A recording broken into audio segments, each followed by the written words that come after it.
42 ममालिक में मुकीम पाकिस्तानियों के वफ्द का जिन्ना हाउस का दौरा। वफ्द में शामिल अफराद ने वफ्द ने सानह 9 मई के हवाले से गहरे रंज और कर्ब का इजहार किया।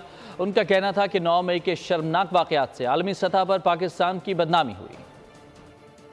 जिन्ना हाउस विजिट किया है, हमारे दिलों से कायदे आज़म की मोहब्बत को कोई ख़त्म नहीं कर सकता। जो हमारे लीडर हैं, जो इस कौम के मेमार हैं, उनके घर पे हमला हुआ है, उनके हेरिटेज पे हमला हुआ है। हम कभी किसी को इजाज़त नहीं देंगे कि वो किसी अपने मज़मूम मकासद, अपने सियासी मकासद को तक़वियत पर पहुँचाने के लिए हमारे कायद की याद को, हमारे शोहदा को, हमारे मुल्क की दिफा के अदारों को इस किस्म की सूरत हाल से दो चार करें। तमाम लोगों की ये अपील है, जो ये फैसला करने वाले हैं, किसी भी सूरत से कोई भी समझौता ना किया जाए। जिन्होंने ये सब कुछ किया है उनको निशाने इबरत बनाया जाए। कायदे आज़म मोहम्मद अली जिन्ना हमारे मोहसन है, कायदे आज़म की ज़ात थी तो पाकिस्तान बना।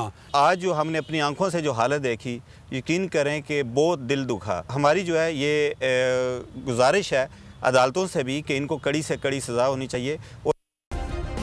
सब्सक्राइब करें और बेल दबाएं ताकि कोई खबर रह न जाए।